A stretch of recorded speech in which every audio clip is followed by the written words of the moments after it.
जग सध्या तिसऱ्या महायुद्धाकडे चाललं आहे की काय अशा पद्धतीची परिस्थिती सध्या निर्माण झालेली आहे। कारण इराण आणि इस्रायलमध्ये ज्या पद्धतीने युद्ध सुरू झालेलं आहे त्या युद्धाचे परिणाम खरं तर खूप मोठ्या प्रमाणावरती होणार आहेत। याच अनुषंगानं आंतरराष्ट्रीय विषयाचे अभ्यासक अनिकेत काळे सर आहेत माझ्यासोबत बोलण्यासाठी। सर स्वागत आहे TV9 मराठीमध्ये। हे युद्ध खरं तर अमेरिकेच्या ह्याच्यामध्ये उडी अमेरिका इस्रायल एका बाजूने विरुद्ध अशा पद्धतीचे युद्ध सुरू झालेलं आहे। जरी प्रथमदर्शनी अमेरिकेची याच्यामध्ये उडी असं वाटत असेल तरी पण अमेरिका हे इराण विरुद्ध गेल्या खामेनी राजवटीपासूनच छुप युद्ध बऱ्याच वर्षापासून तिथे लढत आहे आणि त्यामुळेच कुठे ना कुठे इस्रायल या युद्धात जरी पुढे असेल, पुढच्या आघाडीवरती असेल तर याला पाठबळ हे अमेरिकेने दिलेलं आहे। त्यामध्ये दोन कारणं आहेत। खामेनी राजवट ही गेल्या काही दिवसांपासून त्यांच्या आण्विक शस्त्र विकास प्रोग्रामवरती अनेक भर दिला होता। त्यामुळे अमेरिकेचे जे मित्र राष्ट्र आहेत, आखाती देश आहेत, त्याच्यामध्ये एक प्रकारची भीती या आण्विक कार्यक्रमाच्या विकासामुळे तिथे निर्माण झालेली होती। आणि तुम्ही बघत असाल गेल्या महिनाभरापासून अमेरिका इराणला सांगत होतं जर तुम्हाला युद्ध टाळायचं असेल तर तुम्ही तुमच्या आण्विक कार्यक्रमावरती अमेरिकेसोबत चर्चा करा आणि कुठल्या तरी एका निर्णयाप्रत तुम्ही पोहोचा। त्याच चर्चेच्या गुऱ्हाळात इराणला अडकवून अमेरिकेने आणि इस्रायलने मिळून इराणवरती एक हल्ला केला।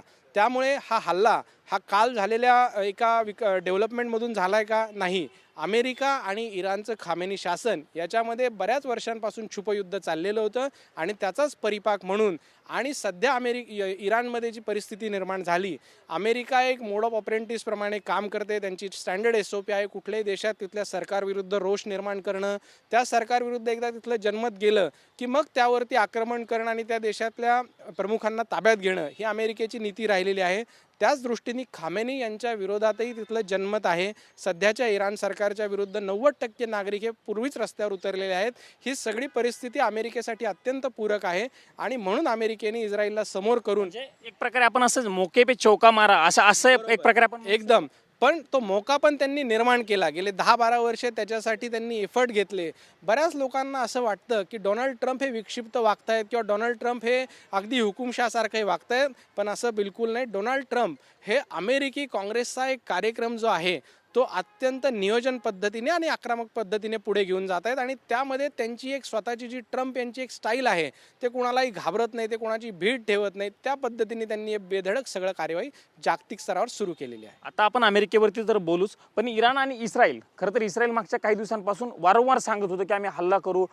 खास करून त्यांचा तेलाचा जो मुद्दा आहे त्या अनुषंगाने त्यांच्याकडनं हा वारंवार इशारा दिला जात होता की इराणला त्यांचा मुद्दा हाच आहे की इराणकडे अणुशस्त्र आहे अशा पद्धतीचा त्यांचा दावा आहे। मागच्या काही दिवसांपासून इराणला इस्रायलकडनं देखील धमक्या दिल्या जात होत्या। नक्कीच, कारण इराणने जर न्यूक्लिअर अणुअस्त्र जर विकसित केले तर त्याचा सगळ्यात मोठा धोका हा इस्रायलला होणार होता। त्याचबरोबर इराणचे आणि बाकी जे मुस्लिम राष्ट्र आहेत, मग सौदी असू देत, कतार असू दे, कुवेत असू दे किंवा UAE दुबई असू देत, यांच्यासोबतही इराणचे संबंध काही फार चांगले नव्हते। त्यामुळे या अमेरिकी मित्रराष्ट्रांना सुद्धा इराणच्या आण्विक कार्यक्रमाचा एक मोठा धोका त्या निमित्ताने होता। पण हे राष्ट्र जास्त विरोधात बोलत नव्हते। इस्रायल उघडपणे या विषयात वारंवार भूमिका घेत होतं आणि म्हणून ज्यावेळेस एक स्थिती निर्माण झाली की आता इराणच्या विरोधात त्या जनतेचंही मत निर्माण झालेलं आहे आणि इराणचा आण्विक कार्यक्रम सुद्धा जोराने प्रगतीकडे वाटचाल करतो आहे, त्यामुळे इराणला थांबवणं हे त्या आखाती देशात सगळ्यांसाठीच एक महत्त्वाचा अजेंडा झाला होता आणि म्हणूनच हे युद्ध जे सुरू झालंय हा त्या सगळ्या याचा एक परिणाम आपल्याला दिसतोय। सर, इराणकडनं आता आजूबाजूचे देश आहेत म्हणजे 6-7 देशांवरती हल्ले सुरू केलेत। खास करून त्यांच्याकडनं हे सांगितलं जातंय की जे तळं आहेत, लष्करी तळं आहेत, त्याच्यावरती इराणकडनं हल्ला केला। इराण हे काही छोटा देश नाही किंवा इराणकडनं देखील तयारी परिपूर्ण आहे। त्यांचं एक म्हणणं वाक्य खूप महत्त्वाचं त्यांच्या अधिकाऱ्याचं किंवा त्यांच्या नेत्याचं की सुरुवात तुम्ही केली, शेवट आम्ही करू, हे त्यांचं वाक्य। खरं तर हे जे वाक्य आहे हे सायकोलॉजिकल वॉरफेअरचा भाग आहे। इराणकडे शेवट करण्यासारखं काहीच नाही। अमेरिका आणि इस्रायलच्या सामरिक शक्तीपुढे इराणची सामरिक ताकद अगदीच कमी आहे। आणि दुसरं, ज्यावेळेस तुमची जनताच तुमच्यासोबत नसेल तर तुम्ही शत्रूशी युद्ध कसं लढणार?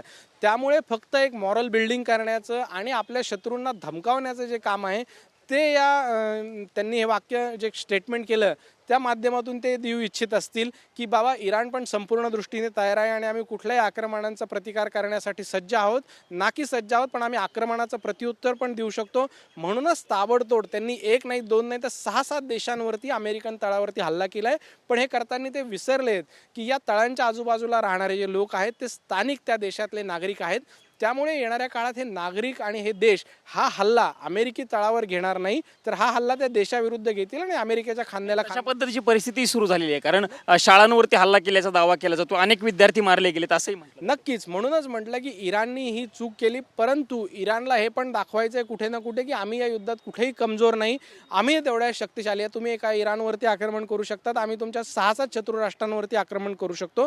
आणि तुम्ही बघा, ही आक्रमणे जी झाली ती बॅलिस्टिक मिसाईलने झाली, कुठेही याच्यामध्ये सैनिकी कार्यवाही इन्व्हॉल्व नाही. त्यामुळे इराणमध्ये सैनिकांचं मनोबल सुद्धा आत्ता बघण्यासारखं आहे. कदाचित ते मनोबल सुद्धा सरकारच्या बाजूनी नसेल आणि त्यामुळे तुम्ही जे म्हटले की युद्ध जरी अमेरिकेने सुरू केलं असेल तर ते इराण संपवेल, हे फक्त एक सायकोलॉजिकल वॉरफेअरचा भाग म्हणून केलेलं स्टेटमेंट आहे, त्याच्या पलीकडे काही त्याचं. सर, ही लढाई तेलाची आहे असं जसं आपण सुरुवातीपासून चर्चा करतोय. खरं तर व्हेनेझुएलाच्या पंतप्रधानांना देखील काही दिवसापूर्वी अमेरिकेने ताब्यात घेतलेलं होतं. त्यानंतर आता इराणची परिस्थिती, एक प्रकारे तेलासाठी सगळं काही सुरू आहे असं म्हणता येईल. या सगळ्या तेल हा नक्कीच एक भाग आपण म्हणू शकतो की तेलाचं याच्या मागे नक्कीच बॅकग्राऊंड आहे. पण तेलासोबतच अमेरिकेला जो नेहमी रस राहिलेला आहे तो स्वतःच्या युद्ध तळांमध्ये राहिलेला आहे. आर्मीचे जे तळ आहेत, त्यांच्या ज्या सैन्याचे तळ आहेत, तालिबानचं सरकार आल्यामुळे अमेरिकेने त्यांचा अफगाणिस्तानमधला लष्करी तळ गमावलेला आहे. आणि आशियामध्ये चीन आणि रशियासारख्या शत्रूंना आणि आपल्या स्पर्धकांना जर अमेरिकेला टक्कर द्यायची असेल तर त्यांना आशियामध्ये युद्ध तळायची आवश्यकता आहे. जर रेजा शहा परत इथे सत्तेवर आले, खामेनींचं सरकार गेल्यानंतर, तर अमेरिकेला इथे युद्धतळ उभारण्यासाठी मदत होईल.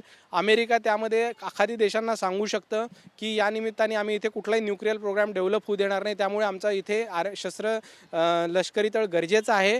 आणि या निमित्ताने अमेरिकेला व्हेनेझुएला एक नॉन मुस्लिम कंट्री आहे, इराण एक शिया मुस्लिम कंट्री आहे, 2 नॉन सुन्नी इस्लामिक देश जे तेलाच्या व्यापारावरती स्वतःचं प्रभुत्व ठेवून आहेत, असे 2 देश अमेरिकेच्या ताब्यात या निमित्ताने येतील आणि अमेरिकेचा फायदा याच्यात होईल. शेवटचा प्रश्न, भारतावरती याचा काय परिणाम होऊ शकतो? कारण आपण या सगळ्याकडे लक्ष ठेवून आहोत.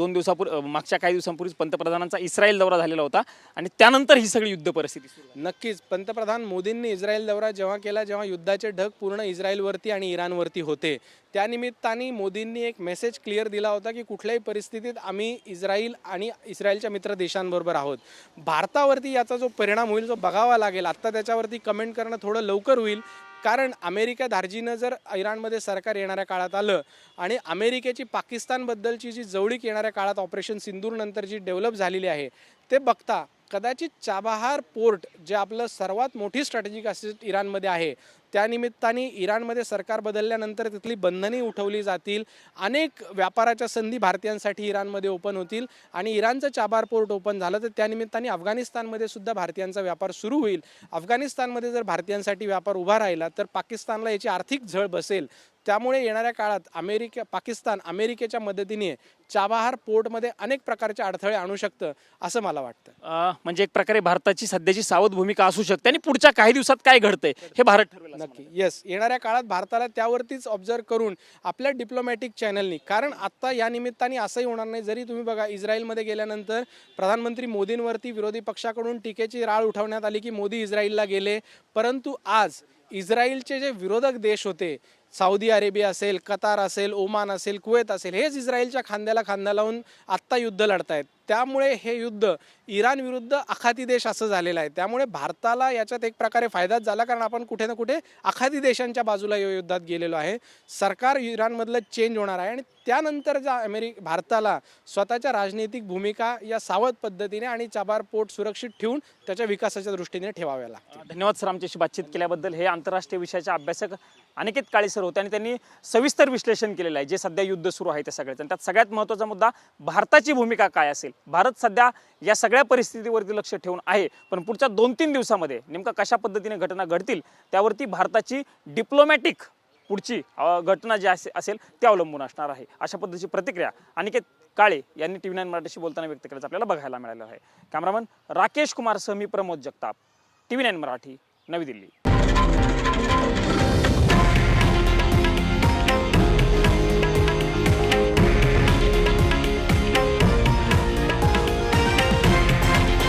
हे आहे देशातील नंबर 1 न्यूज नेटवर्क आणि आपण पाहत आहात TV9 मराठी, एकमेव.